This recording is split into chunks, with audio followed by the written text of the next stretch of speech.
Furniture വിപണന രംഗത്ത് 13 വർഷത്തിലധികം നിലമ്പൂരിൽ പുതുമയുടെ പ്രൗഢ വിസ്മയം ഒരുക്കിക്കൊണ്ട് വിശ്വസ്തയോടെ പ്രവർത്തിച്ചു വരുന്ന ന്യൂ രാജധാനി ഫർണിച്ചർ കീർത്തിപ്പടി നിലമ്പൂർ.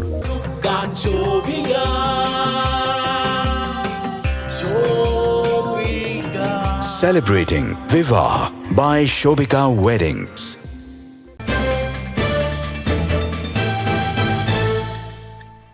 കാപ്പ നിയമം ലംഘിച്ച് ജില്ലയിൽ പ്രവേശിച്ച പ്രതിയെ നിലമ്പൂർ പോലീസ് അറസ്റ്റ് ചെയ്തു. നിരവധി മോഷണക്കേസുകളിൽ പ്രതിയായ മമ്പാട് കോളേജ് റോഡിലെ പത്തായക്കടവൻ മുഹമ്മദ് ഷബീബിനെയാണ് നിലമ്പൂർ CI മനോജ് പറയറ്റ നിലമ്പൂർ ടൗണിൽ വെച്ച് അറസ്റ്റ് ചെയ്തത്. 7ലേറെ കളവു കേസുകളിൽ ഉൾപ്പെട്ട പ്രതിയായ ഇയാൾ എടവണ്ണ പോലീസ് സ്റ്റേഷനിലെ പോലീസുകാരെ ആക്രമിച്ച കേസിൽ പ്രതിയാണ്.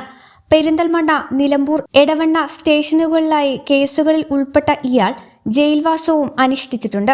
അന്വേഷണ സംഘത്തിൽ SCPO Jinas Bakkar, Jamshad, Shifin Kuppanath, CPO Sajesh, Prince, Ajith, Vipin, Anas എന്നിവർ അന്വേഷണ സംഘത്തിലുണ്ടായിരുന്നു. News bureau, Nilambur.